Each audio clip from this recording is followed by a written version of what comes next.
Bonjour à tous, j'espère que vous allez bien. Donc aujourd'hui j'ai décidé de vous embarquer avec moi une petite matinée. Donc j'ai déposé mon fils à la maternelle et là il me reste exactement 2h30 devant moi pour pouvoir faire tout ce que j'ai à faire. Donc dans un premier temps j'ai décidé de faire une brioche pour le goûter de l'après-midi. Donc pour cela j'utilise 3 sachets de levure boulangère, une cuillère à café de sucre, 80 ml de lait, 500 g de farine spécial brioche, mais vous n'êtes pas obligé, vous pouvez utiliser de la farine normale, 2 œufs, un yaourt nature, 50 g de sucre, 25 g de beurre et de l'extrait de vanille.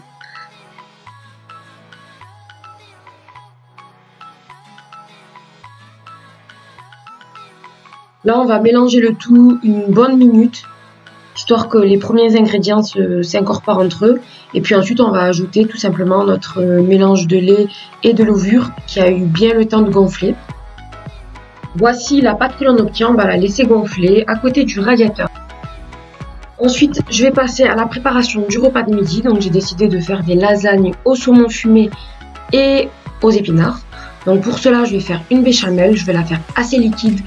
Comme je vous dis, j'en sais rien par rapport aux quantités, je fais vraiment à l'œil, c'est vraiment parce que j'ai l'habitude. Donc je mets du beurre, je sais pas vraiment combien j'en mets, je dirais à peu près 30 g. Ensuite je mets de la farine et un petit peu de maïzena. On mélange le tout, on va faire cuire la farine. Ensuite on ajoute le lait. Plus vous mettez de lait, plus ça sera liquide. Moi dans mon cas pour les lasagnes, j'aime bien avoir une béchamel assez liquide. Et puis ensuite vous assaisonnez, vous mettez du sel, du poivre, de la noix de muscade si vous aimez. Et voici donc la béchamel que j'obtiens.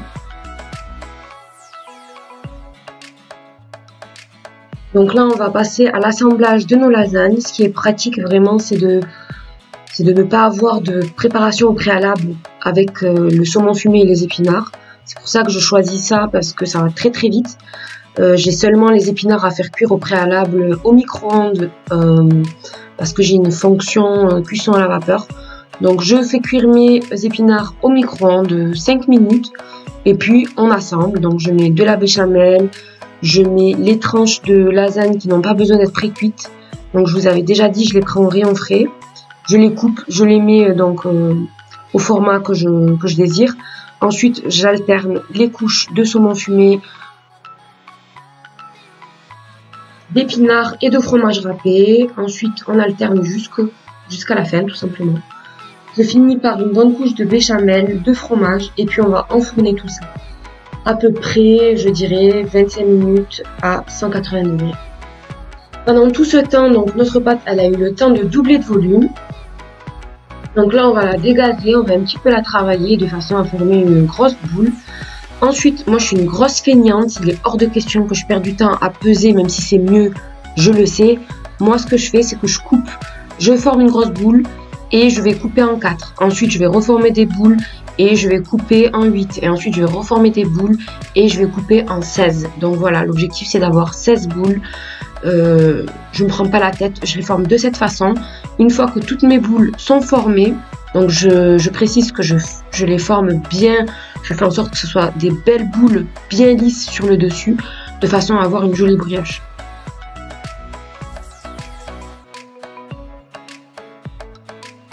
Ensuite, je vais huiler un plat de forme carrée et puis je vais disposer mes boules. Donc j'en ai 16, c'est 4 rangées de 4.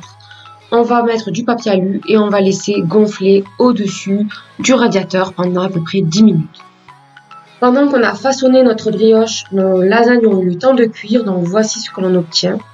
Ensuite, j'ai décidé de lancer une machine de façon à étendre le linge une fois que j'aurai fini de cuisiner. Le retour en cuisine, dans un bol, j'y mets un jaune d'œuf, un petit peu de lait, on mélange bien et là on va badigeonner notre brioche généreusement. Donc comme vous voyez, ça a très très bien gonflé, vraiment en 10-15 minutes c'était comme ça. Donc j'étais ravie. Donc là je prends bien le temps d'en mettre vraiment partout de façon à ce que notre brioche soit bien dorée. On peut voir que toutes nos boules n'ont pas toutes la même taille, mais c'est pas grave. Ça fait aussi le charme du fait maison. On se trouve des excuses comme on peut. Et ensuite, je mets du sucre perle sur toute ma brioche. Et puis, on va l'enfourner dans un four préchauffé à 180 degrés pendant 20 minutes.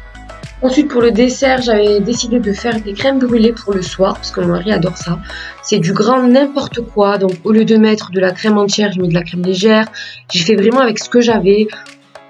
Au lieu de mettre de la gousse de vanille, j'ai mis de l'extrait de vanille, donc ça c'est tout à fait moi. Je fais tout de façon vraiment bâclée, mais je fais vraiment avec ce que j'ai, je me prends pas du tout la tête, c'est tous les jours comme ça. Donc voilà, donc ensuite on va laisser à feu doux un petit peu. Ensuite, dans un saladier, j'y mets 3 jaunes d'œufs. Vous me demandez souvent ce que je fais des blancs. Je fais des masques pour la peau. Je mets un petit peu de maïzena et je me fais des masques pour refermer les pores. C'est top. Ensuite, je mets du sucre. Je sais plus combien. Parlons de mon batteur. J'étais censée avoir 2 embouts. Mais bon, impossible de le retrouver. Mon fils me fait les placards. Donc ça commence vraiment à m'énerver. Mais qu'est-ce que vous voulez? Je sais pas si c'est comme ça chez vous. Donc impossible de retrouver le deuxième, il a dû jouer avec, le lancer quelque part, je sais pas. Finalement j'ai fait avec un seul embout, ça a très bien fonctionné. Une fois que tout est bien mélangé, on va ajouter la vanille qui est bien chaude. Donc là vous voyez que la vanille elle est marronnée, c'est normal, c'est l'extrait de vanille qui fait cette couleur. Si on avait mis une gousse de vanille ça serait bien blanc, mais bon, c'est pas grave. D'ailleurs je crois aussi que j'avais mis un petit peu trop de sucre. Je me suis trompée dans les quantités, mais c'était quand même très très bon.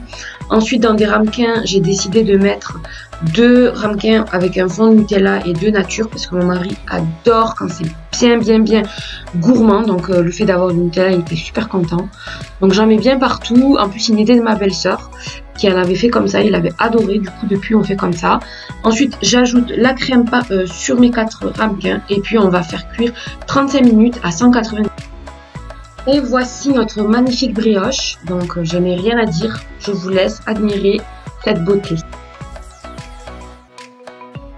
Et pour finir, on va faire une salade parce que j'avais une sucrine qui s'abîmait au frigo, une tomate qui s'abîmait, il est hors de question de jeter, je supporte pas. Donc je coupe tout ça, je vais vraiment mettre tout ce que j'ai apporté de même, donc je crois que j'ai mis du maïs, j'ai mis du gouda coupé en petits morceaux, ou bien de l'emmental, je sais plus. Et des croûtons et voilà, et des olives, donc c'était très très bon. J'ai pas oublié de vous montrer le résultat de la lasagne pour que vous voyez l'intérieur, donc c'était superbe et très bon. Je n'ai pas oublié aussi de vous montrer l'intérieur de ma brioche, donc voilà comme elle est super moelleuse. J'étais obligée de croquer, ça m'a tiré trop, c'était trop bon. Et voilà, c'était pratiquement l'heure d'aller chercher mon fils à l'école. J'ai à peine eu le temps de ranger toute la cuisine, d'aller étendre le linge, donc la machine que j'avais fait tout à l'heure, et passer un dernier coup de balai vapeur dans toute la maison. Et puis, j'ai pas eu le temps de vous montrer donc le résultat de mes crèmes brûlées, mais c'était quand même très réussi. Voilà, j'espère que cette vidéo vous plaira, que vous avez aimé passer ce petit moment avec moi, un peu speed, mais sympa j'espère. Je vous fais des gros bisous et je vous dis à très bientôt. Au revoir.